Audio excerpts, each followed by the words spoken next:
Well, let's discuss the impact of the latest delay in the $60 billion frigate program and the significance of the complaint against the winning bid filed by one of the competitors. Andrea Lane is the Deputy Director of the Center for the Study of Security and Development at Dalhousie University in Halifax, and she joins me now. Thanks, first of all, Andrea Lane, for taking time to speak with me. You've spent a lot of time looking at Canada's military procurement process. Are you surprised that Lockheed Martin is being challenged by the Allian Group? No, I'm not surprised that this lawsuit was launched. It's become a bit of a pattern in large Canadian defense procurement projects lately that after the winning bid is announced, there's often a lawsuit by the losers that's launched. So what was surprising to me about this particular suit is the specific allegations against Lockheed. So the allegations that Lockheed's ship doesn't meet crucial speed and berthing capabilities, to me was really surprising because those seem like fairly easy and substantial criteria for Lockheed to have met. And so there's a sort of two-track thing going on here. There's the court case, and there's also now the trade tribunal has agreed to hear the complaint. Does that suggest there might be merit to this complaint, that it's more than just standard procedure in reviewing some of these, these decisions because one of the bidders isn't happy with the outcome? I think, from the information that's publicly available, my suspicion is that the trade tribunal has to go forward with investigating the complaint to be able to judge whether or not the complaint itself is frivolous. So much of what's in the public documentation of the complaint is redacted, the specific speed metrics that they're using, that kind of thing. So probably to even have a fair sense of whether or not Allian is being genuine in their approach to the lawsuit and the tribunal involves some investigation on the tribunal's part. Right. Does it raise serious concerns for you? What Allian's alleging here is that Lockheed Martin should never have been allowed to compete for the bid to get through the bid process because it couldn't meet these key requirements or this is the allegation that the ship they want to build, the vessel they want to build, the frigate they want to build can't go fast enough to meet the Navy's requirements and doesn't have enough berths for the crew members on that ship. I mean, that's a pretty serious allegation.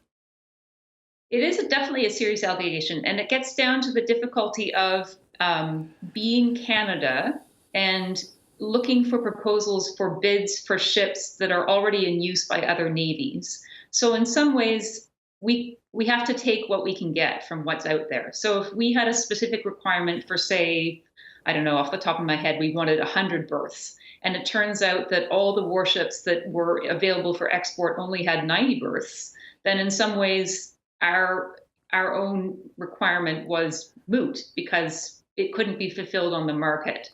But if this is something more crucial in the sense of it allegedly there are two warship designs that do meet those berthing and speed requirements, and it's only this one ship that is not in compliance, well, that's an entirely different kettle of fish. That means that Canada has made these requirements.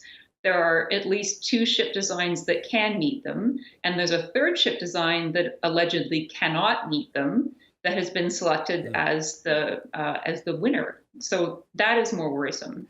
There's also the suggestion, the concern, I think, that that there might be a way out here, that if it didn't meet the requirements at the front end, what's the legitimacy of a winning bidder being able to say, well, okay, I can go back and fix that in the design now. It didn't meet your requirements, but give me another shot at it. Is that on? It isn't to me. So this has been a long, drawn-out request for proposal stage. The government came out strong at the beginning of the National Shipbuilding Strategy and said only existing ship designs will be considered, and then gradually whittled down the requirement to allow basically the situation that we're in now, where the Type 26, which doesn't exist yet in any way, shape, or form, to compete. So at this point, for Lockheed Martin or any other company to say, oh, we're going to sort that out in time, just give us more time, to me is unacceptable because they've had such a long time already. Do you have a sense of what this means in terms of this is a long already delayed project? Do you have any sense of how much more of a delay we're talking about? I have no idea how often the trade tribunal meets and how long they take to come to their conclusions. My assumption is they'll have to do a fair amount of research in terms of talking to Lockheed Martin, accessing those documents that have not been publicly available, and getting a real sense of how reliable Lockheed Martin's own technical specifications are, because that's part of what else is at issue in this, is that there's nothing for Lockheed Martin to have been able to test to show that the ship actually can meet these requirements. What they're running off is specifications. So it's difficult to say how long it would take the tribunals to satisfy themselves to even be able to answer those questions.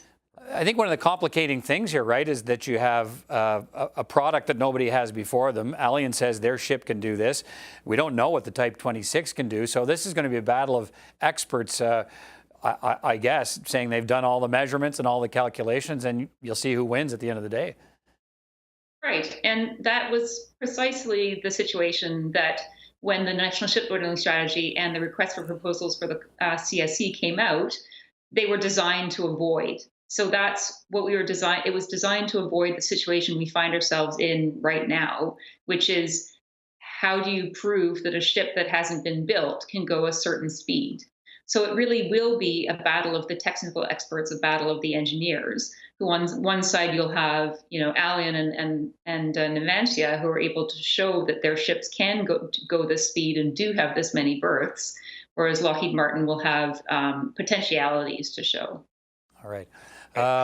Andrea Lane, thanks so much for your time on this. We'll see how all of this unfolds. Appreciate it. Welcome.